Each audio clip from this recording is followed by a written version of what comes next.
सामाजिक न्याय व विशेष सहाय्य विभाग, महाराष्ट्र शासन, सहाय्यक आयुक्त, समाज कल्याण कार्यालय, सातारा व महात्मा बसवेश्वर बहुउद्देशीय सेवाभावी संस्था यांच्या संयुक्त विद्यमाने ज्येष्ठ नागरिक धोरण योजनेअंतर्गत आज सातारा जिल्ह्यातील भोसे या गावी एकोपा ज्येष्ठ नागरिक संघाच्या संयुक्त विद्यमाने ज्येष्ठ नागरिक आरोग्य तपासणी, योगा, जीवनशैली, आहार मार्गदर्शन शिबिराचे आयोजन करण्यात आले।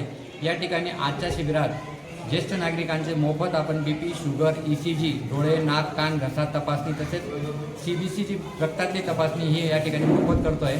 या ठिकाणी योग गुरु डॉक्टर सुनील शिंदे यांनी योगा व आहाराबद्दल मार्गदर्शन केले। येवले सरांनी या ठिकाणी जीवनशैली आणि ताणतणावापासून दूर राहण्यासाठी ज्येष्ठ नागरिकांनी सतत आनंदी राहावं याबद्दल मार्गदर्शन केलं। या ठिकाणी समाज कल्याण कार्यालयाच्या विशेष अधिकारी श्रुती रक्ते मॅडम, मस्के साहेब आणि त्यांची पूर्ण टीम या ठिकाणी उपस्थित होती। त्याचप्रमाणे पाचगणी प्राथमिक आरोग्य केंद्र, बेरोसे साहेब, चव्हाण सर या ठिकाणी उपस्थित होते आणि ज्येष्ठ नागरिकांची आरोग्य तपासणी या ठिकाणी सुरू आहे।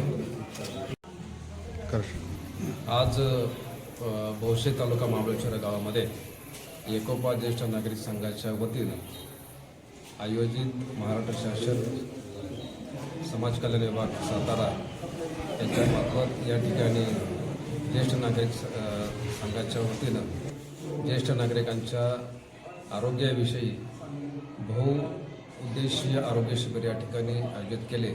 या शिबिरामध्ये जे जवळजवळ 101 ज्येष्ठ नागरिक या ठिकाणी उपस्थित होते। या ज्येष्ठ नागरिकांच्या आरोग्याचं तपासणी करण्यासाठी ECG, रक्त तपासणी, डोळे, कान, नाक, घसा या सर्व तपासण्या करण्यासाठी या ठिकाणी शिबिराचा संकल्प या ठिकाणी एकोपा ज्येष्ठ नागरिक तर्फे आम्ही आयोजित केला।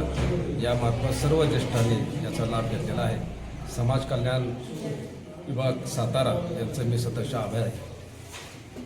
आज सामाजिक न्याय व विशेष सहाय्य विभाग, महाराष्ट्र शासन, सहाय्यक आयुक्त, समाज कल्याण कार्यालय सातारा तसेच महात्मा बसवेश्वर बहुउद्देशीय सेवाभावी संस्था यांच्या संयुक्त विद्यमाने महाराष्ट्र ज्येष्ठ नागरिक धोरण योजनेअंतर्गत आज भोसे या गावी आरोग्य शिबिर, योगा, जीवनशैली व आहार मार्गदर्शन शिबिराचे आयोजन एकोपा नागरिक संघाच्या वतीने करण्यात आले आहे। या शिबिरात ज्येष्ठ नागरिकांचे BP, शुगर, ECG, डोळे, नाक, कान, घसा ही तपासणी करण्यात येत आहे। तसेच CBC रक्ताची तपासणी देखील करण्यात येत आहे।